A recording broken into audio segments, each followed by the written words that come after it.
नमस्कार साथियों, आप सभी का स्वागत करता हूं आपके अपने परिवार AP education centre YouTube channel पर। साथियों, आज की इस वीडियो में हम लोग रेलवे ग्रुप डी के लिए जीके जीएस के महत्वपूर्ण प्रश्नों को देखेंगे जो आपके एग्जाम में छपने की संभावना 100% है। तो मेरे प्यारे साथियों, अगर आपको वीडियो पसंद आए, अच्छी लगे तो वीडियो को लाइक कर दीजिएगा। चलिए साथियों, इस वीडियो का पहला प्रश्न आपके सामने है। शांति के क्षेत्र में नोबेल प्राइज 2024 का विजेता कौन सा संगठन है? साथियों, आपको बता दूं कि मेरे आंसर देने से पहले अपना एक आंसर टिक कर लीजिएगा और लास्ट में कमेंट करके जरूर बताएगा कि आपने कितने प्रश्नों के आंसर सही किए हैं। ठीक है, तो चलिए इस प्रश्न का सही आंसर देने का प्रयास करिएगा। शांति के क्षेत्र में नोबेल प्राइज 2024 का विजेता कौन सा संगठन है? तो साथियों, ये निहोन हिंडाकियो है, यानी ऑप्शन बी निहोन हिंडाकियो आपका बिल्कुल सही जवाब हो जाएगा। चलिए साथियों, क्वेश्चन नंबर 2 देखिएगा। निम्नलिखित में से कौन भारत का दूसरा मुगल शासक था? बताइएगा, निम्नलिखित में से कौन भारत का दूसरा मुगल शासक था? तो साथियों, ये हुमायूं था और जो पहला शासक था दोस्तों, ये अकबर था, यानी ऑप्शन ए आपका बिल्कुल सही जवाब हो जाएगा। चलिए क्वेश्चन नंबर 3 देखिएगा। 2011 की जनगणना के अनुसार 7 बहन राज्यों के किस समूह में साक्षरता दर सबसे अधिक है? बताइएगा दोस्तों, 2011 की जनगणना के अनुसार 7 बहन राज्यों के किस समूह में साक्षरता दर सबसे अधिक है? तो साथियों, ये मिजोरम और त्रिपुरा में है, यानी ऑप्शन बी आपका बिल्कुल सही जवाब हो जाएगा। चलिए साथियों, क्वेश्चन नंबर 4 देखिएगा। 28 जनवरी से 14 फरवरी 2025 तक हुए 38वें राष्ट्रीय खेल किस राज्य में आयोजित किए गए थे? बताइएगा दोस्तों, इस प्रश्न का सही आंसर क्या बनेगा? 28 जनवरी से 14 फरवरी 2025 तक हुए 38वें राष्ट्रीय खेल किस राज्य में आयोजित किए गए थे? तो साथियों, ये उत्तराखंड राज्य में आयोजित किए गए थे, यानी ऑप्शन डी आपका बिल्कुल सही जवाब हो जाएगा। चलिए साथियों, क्वेश्चन नंबर 5 देखिएगा। सीबीआई के महानिदेशक कौन है? बहुत ही महत्वपूर्ण प्रश्न है दोस्तों। सीबीआई के महानिदेशक कौन है? तो साथियों, ये प्रवीर सूद हैं, यानी ऑप्शन सी आपका बिल्कुल सही जवाब हो जाएगा। चलिए साथियों, नेक्स्ट क्वेश्चन देखिएगा। जला गीत स्त्रियों द्वारा कब गाया जाता है? बहुत ही महत्वपूर्ण प्रश्न है दोस्तों। जला गीत स्त्रियों द्वारा कब गाया जाता है? तो साथियों, ये दुल्हन की बारात देखने जाने पर स्त्रियों द्वारा गाया जाता है। ये खासकर दोस्तों राजस्थान में गाया जाता है। ठीक है, जो जला गीत है ये दुल्हन की बारात देखने जाने पर स्त्रियों द्वारा गाया जाता है, यानी ऑप्शन सी आपका बिल्कुल सही जवाब हो जाएगा। चलिए साथियों, नेक्स्ट क्वेश्चन देखिएगा। महिला प्रीमियम लीग 2025 का खिताब किसने जीता है? बताइएगा, महिला प्रीमियम लीग यानी WPL 2025 का खिताब किसने जीता है? तो साथियों, ये मुंबई इंडियंस ने जीता है, यानी ऑप्शन सी मुंबई इंडियंस आपका बिल्कुल सही जवाब हो जाएगा। चलिए साथियों, नेक्स्ट क्वेश्चन देखिएगा।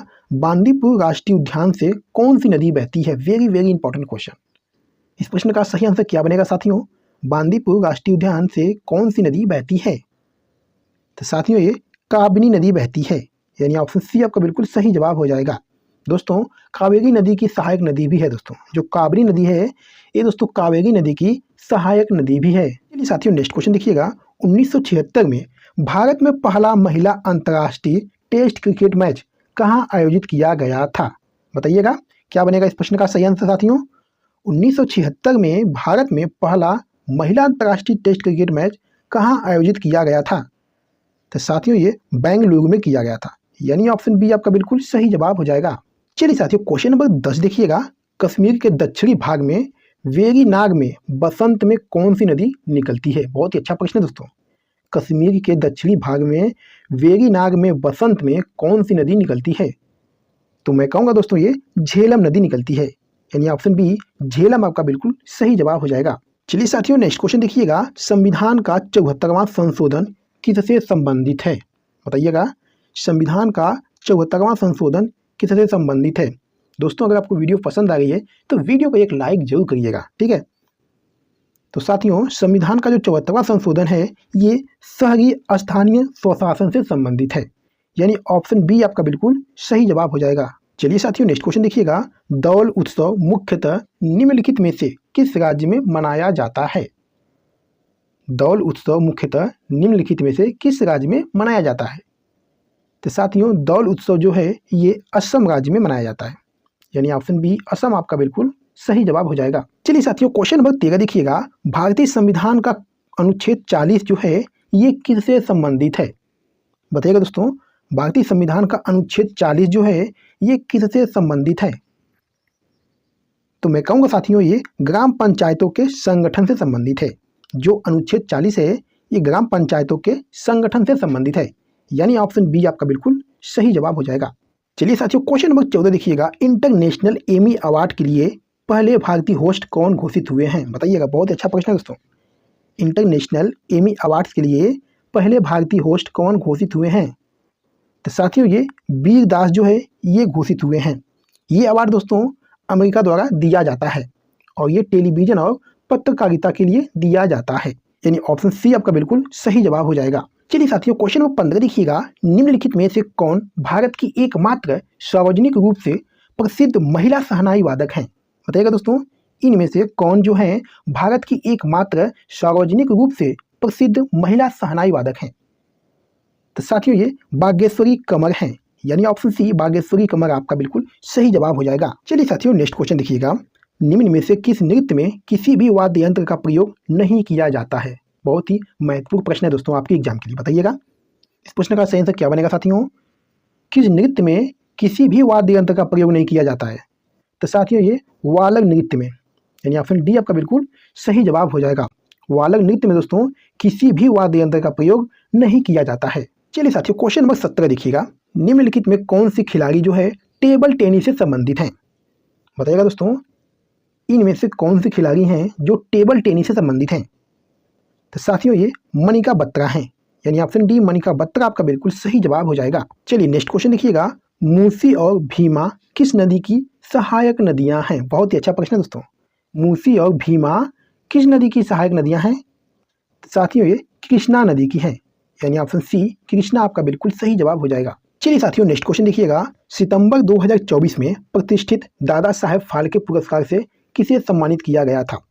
मेरे प्यारे साथियों वीडियो में दोस्तों जितने भी प्रश्न लिए गए हैं, प्रश्न का लेवल कैसा है कमेंट करके जरूर बताइएगा। चलिए बताइए इस प्रश्न का सही आंसर क्या बनेगा साथियों? सितंबर 2024 में प्रतिष्ठित दादा साहब फाल्के पुरस्कार से किसे सम्मानित किया गया है? तो साथियों ये मिथुन चक्रवर्ती को सम्मानित किया गया है।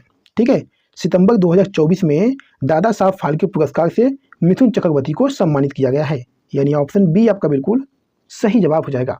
चलिए साथियों नेक्स्ट क्वेश्चन देखिएगा, भारत की प्रथम महिला शिक्षिका कौन है? बहुत ही सिंपल प्रश्न है दोस्तों। बताइएगा भारत की प्रथम महिला शिक्षिका कौन है?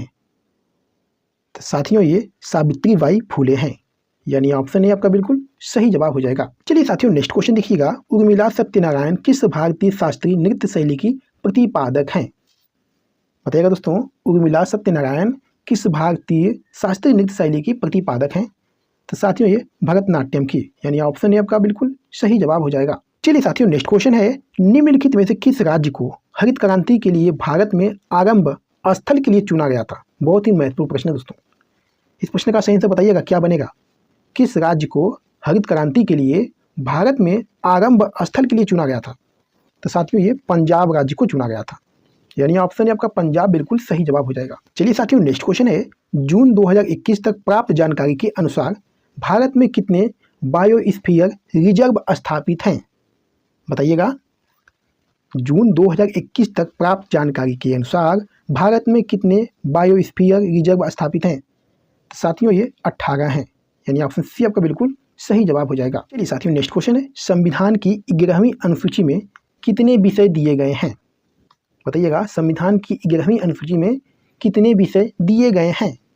तो साथियों ये 29 विषय दिए गए हैं, यानी ऑप्शन बी 29 विषय आपका बिल्कुल सही जवाब हो जाएगा। चलिए नेक्स्ट क्वेश्चन देखिएगा, खुल्लम किस राज्य का प्रसिद्ध नृत्य है?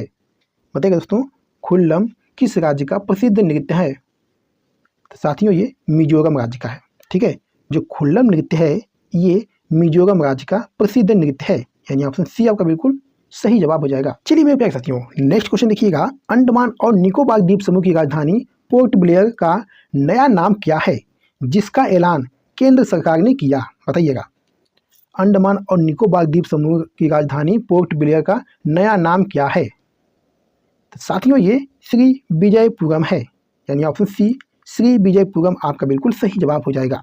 चलिए साथियों नेक्स्ट क्वेश्चन देखिएगा, सिंधु घाटी सभ्यता में धौलावीरा निम्न में से किसके लिए प्रसिद्ध है? बताइएगा साथियों, सिंधु घाटी सभ्यता में धौलावीरा निम्न में से किसके लिए प्रसिद्ध है?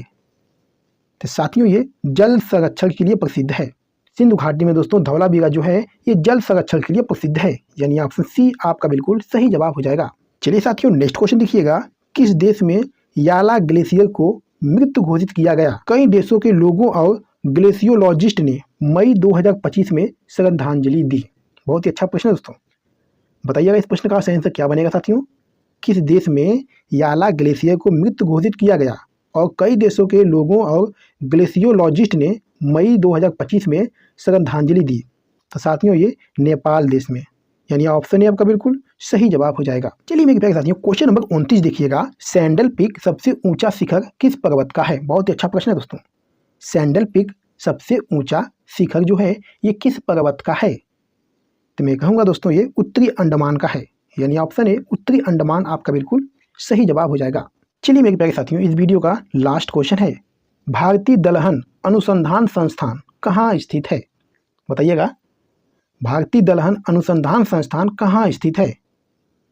तो मेरे प्यारे साथियों ये कानपुर में स्थित है, यानी ऑप्शन बी आपका बिल्कुल सही जवाब हो जाएगा। तो मेरे प्यारे साथियों वीडियो को समाप्त करते हैं। वीडियो आपको कैसी लगी और आपने कितने प्रश्नों के आंसर सही किए हैं एक प्यारा सा कमेंट करके जरूर बताइएगा, ठीक है। तो चलिए फिर मिलते हैं आपसे अगली वीडियो में किसी महत्वपूर्ण टॉपिक पे, तब तक के लिए जय हिंद।